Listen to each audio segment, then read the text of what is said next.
हम इसराइल के साथ इसलिए खड़े हैं, जब कारगिल युद्ध हुआ था तो सबसे पहले इसराइल आया था। हमास नाम का जो संगठन है वो अगर देश की लड़ाई लड़ रहा है तो फिर तो आईएसआईएस भी कोई बुरा नहीं है। और एक ये दिन बहुत जल्दी आने वाला है कि जब भारत और पाकिस्तान की लड़ाई होगी ना, तो कहीं ना कहीं हमारे देश के ही लोग पाकिस्तान का समर्थन करते हुए मिलेंगे। हम भी अपने मुसलमान भाइयों के साथ हैं, हम भी अगर उनके अल-अक्सा मस्जिद के लिए लड़ाई लड़ेंगे। लेकिन तुमने राम मंदिर के लिए लड़ाई लड़ी, पहले तो इस बात का जवाब दो। जो लोग कहते हैं ना कि राम मंदिर पे किसी को रोटी मिल जाएगी, रोजगार मिल जाएगा, राम मंदिर का उद्घाटन तो होने दो। सबसे पहले भंडारे की लाइन में वही लोग दिखेंगे जो लोग कहते हैं कि भाई इनसे क्या रोजगार मिलेगा। गुरु ग्रंथ साहिब को ओपनिंग हुए थे उस दिन, और पहला पेज जैसे ओपनिंग किया ना, राम का नाम आया, संता के कारज आप खलोया, हर कम करामन आया राम। तो ये जो है ना, गुरु ग्रंथ साहिब में पहला हुक्मनामा साहिब आया। उसमें वृंदावन का भी नाम दर्ज है, गौ माता का भी नाम दर्ज है, श्री कृष्ण भगवान का भी नाम दर्ज है, ठीक है ना। वो वाणी है, वृंदावन मन हर न मनोहर, कृष्ण चरावत गाउरे, जाका ठाकुर तू ही सारंगधर, मोह कबीरा नाउरे। तो हम ना सनातनी हैं। तो तना है ना, तना है ये सनातन धर्म है, और इसमें 4 शाखा निकली है। 4 शाखा निकली, कौन कौन शाखा निकली है भाई? एक सिख है, एक हिंदू है, एक जैन है, एक बौद्धिस्ट है। हम सभी सनातनी हैं, एक पेड़ के 4 शाखा हैं। केरल में जो लगातार 3 बॉम्ब ब्लास्ट हुए हैं, उसको लेकर मैं जनता के बीच मौजूद था और मैंने लोगों की राय जानी। अभी हमारे साथ आकाश जी मौजूद है, मैं इनसे भी बात करूंगा क्योंकि एक बहुत बड़ा सवाल भारत पर खड़ा हो रहा है, क्योंकि हमास और इजराइल के बीच जो भी कुछ चल रहा है उसको लेकर भी हम बातचीत करेंगे। बहुत बहुत स्वागत आकाश जी। बहुत बहुत धन्यवाद। तो ये जो अभी केरल में बॉम्ब ब्लास्ट हुए हैं, उसमें हमास की गतिविधियों की आशंका जताई जा रही है, क्या लग रहा है? मैं पहली बात तो उन लोगों का विरोध क्यों करूं जब हमारे नेता ही समर्थन हमास का कर रहे हैं। समझना मेरी बात, राजनीतिकों को क्या चाहिए होता है, राजनीति पार्टियों को क्या चाहिए होता है? सिर्फ और सिर्फ वोट चाहिए होता है। अभी अगर आप केरल की पॉपुलेशन निकाल के देखोगे ना, तो फर्स्ट नंबर पे आते हैं हिंदू, सेकंड नंबर पे आते हैं मुस्लिम भाई, थर्ड नंबर पे आते हैं क्रिश्चियन भाई। ये तीनों कम्युनिटी आती हैं, लेकिन एक वोट के कारण हमास नाम की मीटिंग पहले बैठाई क्यों? पहले तो इस बात का जवाब दो। हमारे देश की जब 2 स्टेट पॉलिसी है कि आप फिलिस्तीन को समर्थन कर सकते हो, इसराइल को समर्थन कर सकते हो, लेकिन उसके आड़े में जब हमास नाम का आतंकवादी संगठन है, आप उसे समर्थन क्यों कर रहे हो? सबसे बड़ा क्वेश्चन पहले तो ये है। दूसरी चीज, अभी कम्युनिस्ट पार्टी ऑफ इंडिया 2010 में इन्होंने खुद बयान दिए थे कि हमारा जो केरल राज्य है वो कहीं ना कहीं आतंकवाद की तरफ जा रहा है, कहीं ना कहीं हिंदू पॉपुलेशन को गिराता जा रहा है। तो इस पे भी कोई बात नहीं हो रही। तो ये तो एक बहुत बड़ा मुद्दा इसलिए बनता जा रहा है कि हमारे जो एक विपिन रावत जी थे, इन्होंने कहा था 2.5 वॉर होना पॉसिबल है, और ये वॉर जाहिर सी बात है आंखों के सामने दिख रही है। जब हमारा देश इजराइल और फिलिस्तीन की तरफ पहले खड़ा था, इजराइल की तरफ अब खड़ा हुआ, तो आपको फिलिस्तीन का समर्थन करना चाहिए, उसके आड़े में हमास का समर्थन क्यों? इस बात को कोई बता नहीं रहा। और लोग कह रहे हैं कि भाई एक बात बताओ, वहां पे तो इजराइल में हिंदू रहते ही नहीं, तो तुम समर्थन कर क्यों रहे हो? हम हमास नाम का वो इजराइल का समर्थन इसलिए कर रहे हैं कि हमारी उनके साथ $8 बिलियन की ट्रेड है। हम इजराइल का समर्थन इसलिए कर रहे हैं कि जब 1971 में लड़ाई हुई थी तो और कोई खड़ा नहीं हुआ था, सबसे पहले इजराइल खड़ा हुआ था। हम इजराइल के साथ इसलिए खड़े हैं, जब कारगिल युद्ध हुआ था तो सबसे पहले इजराइल आया था। हम इजराइल के साथ इसलिए खड़े हैं कि 2008 में जब आतंकवादी हमला हुआ था तो 176 लोगों की मौत हुई थी। वो दिन इतना काला दिन था, 176 लोगों की मौत होने के बावजूद इजराइल ने सबसे पहले ट्वीट करके कहा था कि हम भारत के साथ खड़े हैं, भारत को अगर कोई भी मदद चाहिए तो हमें बताएं। भारत को कोई मदद चाहिए हमें बताएं। देखिए, भारत सरकार भी फिलिस्तीनियों के साथ है, वो सिर्फ हमास का विरोध कर रहे हैं। ये बात हमारे देश के मुसलमानों को क्यों समझ में नहीं आती है? भारत के लोग और भारत सरकार सिर्फ हमास के विरोध कर रही है, फिलिस्तीन का विरोध नहीं कर रही है। समझ सबको आती है, आप इस बात से अनजान ना बने। हमास नाम का जो आतंकवादी संगठन है सबको समझ में आती है। अगर हमास नाम का जो संगठन है वो अगर देश की लड़ाई लड़ रहा है तो फिर तो आईएसआईएस भी कोई बुरा नहीं है, फिर तो पीएफआई हमारे देश का भी कोई बुरा नहीं है, फिर तो अलकायदा भी कोई बुरा नहीं है, फिर तो तालिबान भी कोई बुरा है ही नहीं। तुमने तो भाई साहब आतंकवाद की परिभाषा ही बदल दी। वही बात आ गई, भाई साहब तुम आतंकवादी है, हम इसे मारेंगे नहीं। सबसे पहले आतंकवादी वो बाद में, सबसे पहले इस देश का नागरिक है। अगर देश का नागरिक वो पहले है और आतंकवादी बाद में, तो फिर तो तुमने आतंकवाद की डेफिनेशन ही बदल दी। फिर तुम किस यहाँ पे ये कहोगे कि आतंकवाद का परिभाषा ये होती है?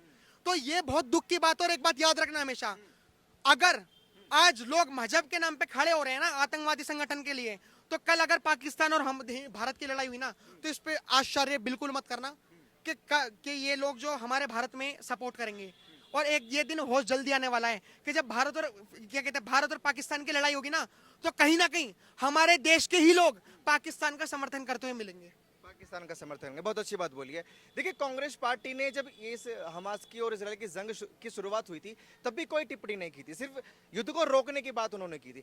अभी जो मीटिंग हुई थी, जो रैली हुई थी 2 दिन पहले केरल में, उसमें शशि थरूर भी जाते हैं, कांग्रेस के नेता हैं। बिल्कुल, ये वही शशि थरूर हैं जो राम मंदिर पे तो बयान पेल देते हैं कि भाई राम मंदिर बनवाने से क्या फायदा, राम मंदिर क्या किसी को रोटी थोड़ी ना दे रहा, और वहीं पे फिलिस्तीन जो अलग सा मस्जिद की जो लड़ाई लड़ रहा है, 35 एकड़ की जो लड़ाई लड़ रहा है, उसमें साथ जाएंगे फिलिस्तीन के साथ। अगर कुरान में मेंशन है, वहां अलग-सा मस्जिद है, वहां पे बाइबल में मेंशन है कि उनकी जीसस को लटकाया गया है, और यहूदियों की किताबों में मेंशन है कि उनकी वहां पे दीवार है, तो तुम फटे में टंग क्यों उड़ा रहे हो? सबसे पहला क्वेश्चन तो मेरा ये। और अगर तुम्हें अड़ाना है तो हम भी साथ है तुम्हारे, हम भी अपने मुसलमान भाइयों के साथ हैं, हम भी अगर उनके अलग सा मस्जिद के लिए लड़ाई लड़ेंगे। लेकिन तुमने राम मंदिर के लिए लड़ाई लड़ी, पहले तो इस बात का जवाब दो। और अगर तुम अलग सा मस्जिद के लिए लड़ाई लड़ रहे हो, अगर तुम मानते हो कि भाई ये गलत है, जमीन हड़पाई हुई है, तो फिर हमारे काशी और मथुरा को क्या कहते हैं फ्री कर दो, ठीक है। अगर तुम कहते हो कि फिलिस्तीन की जो लड़ाई है वो उनके अस्तित्व को लेके है, 1948 में जमीन को लेके है, तो जमीन की लड़ाई तो कश्मीर के में हिंदू भी लड़ रहे थे, तुमने उनका कब सपोर्ट करा? इस बात का जवाब चाहिए मेरे को। अगर 1948 80 साल पहले अगर इसराइल ने कब्जा करा, मैं कहता हूं अगर इसराइल ने कब्जा करा और 80 साल पहले करा, तो फिर तो अगर हम पाकिस्तान से अपनी भूमि मांगेंगे, अपनी जमीन मांगेंगे, फिर तो तुम्हें भी उसके साथ आना चाहिए। अगर मैं मानता हूं, चलो मैं आपके दर्शकों से क्वेश्चन करता हूं, अगर मुस्लिम भाई देख रहे होंगे मैं उनसे भी क्वेश्चन करूंगा, अगर आप फिलिस्तीन की लड़ाई लड़ना चाहते हो और इसराइल का जगह लेना चाहते हो, तो इसराइली यहूदियों को रखोगे क्या? पहले तो इस बात का जवाब दो। अगर आपका आंसर यह है कि भाई हम तो यहूदियों को मार के भगाएंगे, तो फिर एक काम करो, सबसे पहले पाकिस्तान के साथ लड़ाई करो, क्योंकि 1947-48 में तो हमारे भी पाकिस्तान की जमीन चली गई थी, आप उसकी लड़ाई लड़ो। और अगर जमीन की लड़ाई, अगर मजहब की लड़ाई है, फिर तो ईरान भी पारसियों की जमीन थी, आप ईरान को भी पारसियों की जमीन वापस दो। तो ये तो भाई पता मुद्दा पता कहां बन रहा है, ये बहुत विवादित मुद्दा इसलिए बन चुका है क्योंकि कुरान में मेंशन है कि वहां पर अलग-सा मस्जिद है, बाइबल में मेंशन है कि वहां पे यहूदियों को वहां पे जीसस को लटकाया गया, और यहूदियों की किताब में मेंशन है कि वहां पे दीवार है, और ये बहुत बहुत बड़ा मुद्दा बनाया जा रहा है और ये शांत नहीं होगा। देखिए जहां भारत में खुलकर हमास के समर्थन कर रहे हैं मुसलमान, रैलियां भी निकाल रहे हैं, मुस्लिम धर्मगुरु भी हैं कुछ, और कांग्रेस पार्टी के कुछ नेता भी हैं, लेकिन वहीं मुस्लिम कंट्रीज 2-4 कंट्रीज को अगर मैं छोड़ दूं तो खुलकर हमास का समर्थन कोई कंट्री नहीं कर रही है। क्यों करेगी? वहां पे पढ़े लिखे लोग रहते हैं, वहां पे पढ़े लिखे मुसलमान रहते हैं। अगर यहूदियों की, अगर इजराइल की मुसलमानों से लड़ाई होती तो यूएई मुस्लिम कंट्री इजराइल के साथ आया क्यों? पहले तो इस बात का आंसर चाहिए। अगर इजराइल की, अगर मुस्लिमों से लड़ाई होती तो उसने यूएई का साथ लिया क्यों? इस बात का जवाब दो। अगर लड़ाई मजहब के उस पे है, और अगर यहाँ पे हमारे देश के कुछ लोग कह रहे हैं, पहली बात तो मेरे को एक फैक्ट समझ में नहीं आता, एक तरफ तुम कहते हो कि हम भाई हम गरीब इंसान हैं, हम पंचर बनाते हैं, और दूसरी तरफ तुम फिलिस्तीन का समर्थन कर रहे हो, हमास का, फिलिस्तीन का नहीं हमास का। तो भाई क्या तुम पंचर की टूल किट लेके मारोगे क्या हमास में? अगर तुम्हें समर्थन करना है तो फिलिस्तीन जाओ। योगी जी तो कह रहे हैं कि भाई साहब पैसे भी हम देने को तैयार हैं, हमसे लो तो सही, जाओ तो सही हमास नाम के आतंकवादी संगठन के साथ। ये देखो, ये एक दोगलापंथी है। अगर आप इंसानियत के साथ हो तो सिर्फ आप युद्ध रुकवाने में ध्यान दो, क्योंकि युद्ध में पता है मरता कौन है? युद्ध में एक माँ का बेटा मरता है, एक बहन का भाई मरता है, एक औरत का पति मरता है। लेकिन ये लोग क्या करते हैं? ये लोग चाहते हैं कि भाई साहब एक संगठन है, एक संगठन जमीन की लड़ाई लड़ रहा है फिलिस्तीन की, और हम उसी के साथ हैं। तो ये तो भाई दोगला चरित्र है, और ये चरित्र मुझे तुम्हारा अभी तक समझ में नहीं आया। अगर तुम लड़ाई लड़ना चाहते हो, कश्मीर की लड़ाई लड़ो ना भाई, हम तुम्हारे साथ हैं। कश्मीर में कैसे जेनोसाइड करवाया, अरे केरल की लड़ाई लड़ो भाई साहब। मेरे को तो अभी तक समझ में नहीं आ रहा इजराइल और फिलिस्तीन के आपस में लड़ाई के दौरान केरल में कब बम ब्लास्ट हो गए, मेरे को अभी तक समझ में नहीं आ रहा। दो बाहर के देशों की लड़ाई के दौरान भारत में क्यों बम फूट रहे हैं? भारत माता को क्यों चोट पहुंच रही है? भाई 3 ब्लास्ट हुए, एक ब्लास्ट नहीं, 2 ब्लास्ट नहीं, 3 ब्लास्ट, और वो तीनों के तीनों ब्लास्ट एक ही टाइम पे हुए, एक ही टाइम पे। सुरक्षित नहीं रहा केरल? केरल, भारत सुरक्षित नहीं रहा, भारत ही नहीं रहा सुरक्षित, नहीं रहा। हम एक ऐसे समाज में जीते हैं जहां पे हम जवानों को शहीद होने पे सोशल मीडिया पे पोस्ट तो करते हैं, लेकिन जो जवान अंदर लड़ाई लड़ रहे हैं, एनआईए की एजेंसी, इंडियन ब्यूरो की एजेंसी, जो सीए और एनआरसी का समर्थन कर रहे हैं, हम उस पर तो बिल्कुल आवाज ही नहीं उठाते। हम तो फिर वही, अभी आपने चंद्रशेखर रावण का, मैं एक्चुअली दलित समाज से आता हूं तो मैं आपको बहुत अच्छे से एक्सप्लेन कर सकता हूं। चंद्रशेखर रावण कह रहा है हमें उस गरीबों के साथ, हमें उस मुस्लिमों के साथ, हमें उन बेचारों के साथ खड़ा होना चाहिए जो अकेले हैं। एक अकेला इजराइल देश है, 56 मुस्लिम कंट्री हैं, जिसमें मुश्किल से मुश्किल 20 मुस्लिम कंट्री आ रही हैं, 20 मुस्लिम कंट्री एक तरफ और एक कंट्री एक तरफ, तो मुस्लिम कौन हुआ, बेचारा कौन हुआ? अभी राम मंदिर की डेट आ गई है, 22 जनवरी उद्घाटन है। कांग्रेस अभी कह रही है कि सनातन धर्म हमारा है और राम हमारे भी हैं। जिस कांग्रेस ने इसका विरोध किया था, काल्पनिक राम को बताया, तो 24 वकील क्यों लगा दिए थे? राम मंदिर बनवाने के लिए 24 वकील क्यों? अगर तुम भगवान का सबूत मांगते हो कि राम का सबूत दो और एक तरफ तुम आतंकवाद का समर्थन करते हो, तो मेरे भाई मेरी तो बस एक ही गुजारिश है, तुम भगवान को, तुम ये कहते हो ना कि भगवान है या नहीं है, भगवान है या नहीं है वो बात दूर की बात है, पहले तुम ये बताओ तुम इंसान हो या नहीं हो। तुम उस क्या कहते हैं आतंकवाद को समर्थन कर रहे हो जिसने राम भक्तों के ऊपर गोलियां चलवाई, जिसने कार सेवकों के ऊपर गोलियां चलवाई। एक मिनट का भी तरस नहीं खाया कि वो बेचारा बिना पैसे लिए अपना काम धंधा छोड़ के अपने आराध्य के लिए मंदिर बनवाने आया है, तुम उसमें गोलियां चलवा रहे हो। कभी हिंदू तो कम्युनल हुआ ही नहीं। अगर हिंदू कम्युनल होता तो वो ये कहता कि हम 30,000 मंदिर भी लेंगे, लेकिन उसने ऐसा नहीं कहा। उसने कहा कि हमारे 3 आराध्य हैं बड़े बड़े, हमें बस वो प्यार से दे दो, हम तो भाई भाईचारे के तहत रहना चाहते हैं। लेकिन सोचिए उन विचारों पे क्या बीती होगी। हम 2002 में कहते हैं कि गोधरा कांड हो गया, एक कार सेवकों की ट्रेन आ रही थी और क्या कहते हैं, अभी खुशी है राम मंदिर की जो डेट आई है, उद्घाटन है। खुशी किसे है? खुशी किसे है? जिनके पूर्वजों ने गोली खाई। खुशी उन्हें नहीं है जो कहते हैं कि राम मंदिर पे भाई साहब रोटियां दिलवाओ। और मैं गारंटी से कह रहा हूं, जो लोग कहते हैं ना कि राम मंदिर पे किसी को रोटी मिल जाएगी, रोजगार मिल जाएगा, राम मंदिर का उद्घाटन तो होने दो, सबसे पहले भंडारे की लाइन में वही लोग दिखेंगे जो लोग कहते हैं कि भाई इनसे क्या रोजगार मिलेगा, इनसे क्या खाना मिलेगा। और मैं गारंटी से कहता हूं जो रोजगार के भूखे हैं, जो रोजगार के भूखे नंगे, हालांकि हमारे देश में बेरोजगारी तो है, लेकिन जो रोजगार के भूखे हैं, सबसे पहले अयोध्या में सबसे पहली स्टॉल वही लगाएंगे। अभी तक तो भाई साहब स्टैंप में लिखा जा रहा है कि हमें स्टॉल चाहिए, हमें स्टॉल चाहिए। और मैं ये नहीं कह रहा, बाकायदा मुस्लिम भी होंगे। अभी केरल में जो बॉम्ब ब्लास्ट हुए हैं, खबरें पता है आपको? नहीं, राम मंदिर के बारे में मालूम है। राम मंदिर के बारे में क्या कहना चाहते हैं? राम मंदिर के बारे में डेट आ गई है। हाँ जी, हाँ जी। खुश है? खुश, देखिए खुश तो होना ही है, सारा जगत खुश है। माने उस दिन तो जिस दिन ओपनिंग होगा, भगवान भी वहाँ ऊपर से फूल बरसाएंगे।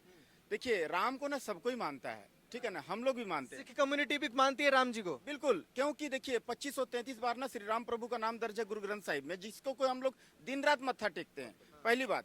दूसरी बात, जब जो है श्री राम प्रभु, जब गुरु ग्रंथ साहिब जी, देखिए 1 सितंबर 1604 को जब गुरु ग्रंथ साहिब जी हरमंदिर साहिब में इंस्टॉल हुए, तो बाबा बूढ़ा साहिब जो ना पहला ग्रंथी थे। उसके बाद जो गुरु अर्जन देव जी, जो 5वें गुरु जो थे, वो क्या किए, चौरों साहिब से उनको स्वागत किए, गुरु ग्रंथ साहिब को ओपनिंग हुए थे उस दिन। और पहला पेज जैसे ओपनिंग किए ना, पहला अक्षर आया, राम का नाम पहला अक्षर आया, पहला अक्षर राम का नाम आया, पहला अक्षर जिस दिन ओपनिंग हुआ गुरु ग्रंथ साहिब का हरमंदिर साहिब गोल्डन टेम्पल में, पहला वाक आया जिसको हुक्मनामा साहिब कहते हैं, राम का नाम आया, संता के कारज आप खलोया, हर कम करामन आया राम। तो ये जो है ना गुरु ग्रंथ साहिब में पहला हुक्मनामा साहिब आया। तो सोचिए राम कितना महान है, पहली बात। दूसरी बात, कृष्ण भगवान का भी वहाँ दर्ज है नाम। देखिए उसमें वृंदावन का भी नाम दर्ज है, गौ माता का भी नाम दर्ज है, श्री कृष्ण भगवान का भी नाम दर्ज है, ठीक है ना।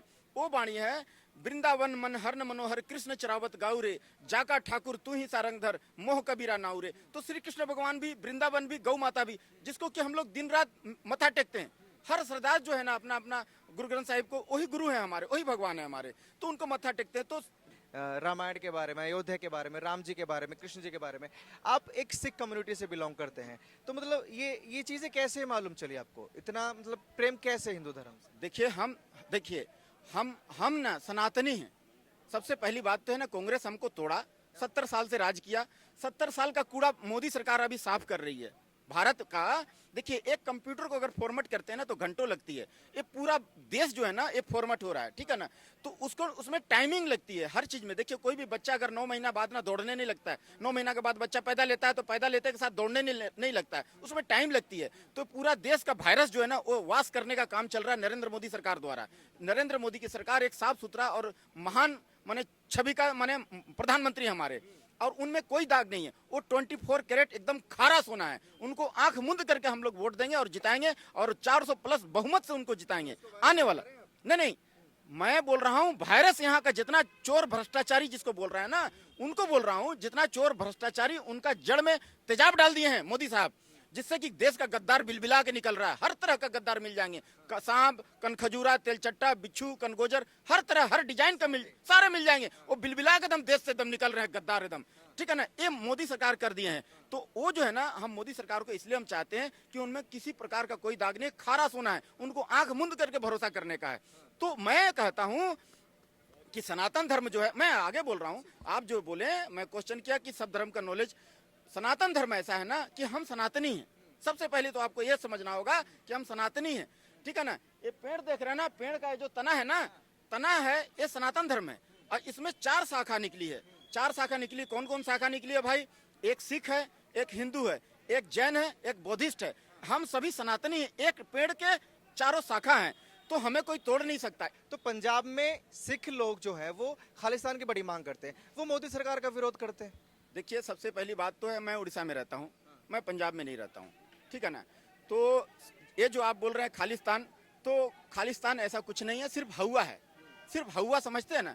ये मोदी की सरकार को गिराने के लिए, उनको घेरने के लिए, उनको साजिश के तरह जो है उनका टांग खींचने के लिए ये सब काम किया जा रहा है। ऐसा कुछ भी नहीं है। बाकी 1-2 अगर कहीं से अगर कोई बोल देता है बहकावा में आकर के, तो ऐसा कोई बात नहीं है। मैं व्यक्तिगत कहता हूं कि ऐसा कोई बात नहीं है। अच्छा, जो राम मंदिर बना है मोदी की वजह से बना है, क्या लगता है? सिर्फ और सिर्फ मोदी जी की वजह से। क्यों? वो अगर गुना भाग जोड़ घटाव नहीं करते ना, नहीं दिमाग लगाते, नहीं पॉलिटिक्स करते ना, कभी जन्म में नहीं बनता। इतना साल से तो कांग्रेस का चांस दिया गया भाई, 500 साल से मुजरिम की तरह टेंट में रखा गया श्री राम प्रभु को। एक छोटा सा टेंट में आपका भी घर होगा ना भैया, तो आपका भी घर में बेड उड बढ़िया सा होगा, पलंग उलंग लगा होगा, है ना। लेकिन ये हमारे भगवान है, आराध्य हैं, हमारे आस्था से जुड़े हुए हैं। कांग्रेस क्या किया? 500 साल पहले अंग्रेज लोग, पहले मुगल लोग, मुगल के बाद अंग्रेज लोग, अंग्रेज के बाद कांग्रेस का 70 साल का शासन रहा। तुमको चांस दिया गया, क्यों नहीं किया? तुम क्यों नहीं मंदिर बना करके दिया? ये मोदी की सरकार आया तो मोदी की सरकार में क्यों हमें मिल रहा है? अगर तुम बनाते तो मैं तुमको वोट देता, तुमको पसंद करता। आप नन्हे के रास्ते पर क्यों नहीं चले? नन्हे जो है ना, गुदड़ी के लाल, हमारे लाल बहादुर शास्त्री जी, वो अच्छे थे, कांग्रेस के नेता थे, उनके रास्ते पर क्यों नहीं चले?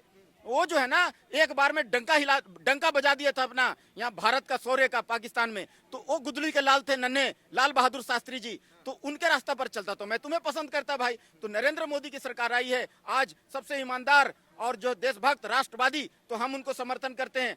केरल में जो बॉम्ब ब्लास्ट हुए हैं उसको लेकर मैंने चर्चा की, राम मंदिर को लेकर चर्चा की। आप लोगों को क्या लगता है? प्लीज अपनी राय कमेंट बॉक्स में जरूर दीजिएगा, और ऐसी खबरों के लिए जुड़े रहिए हमारे साथ और देखते रहिए TNN वर्ल्ड। धन्यवाद।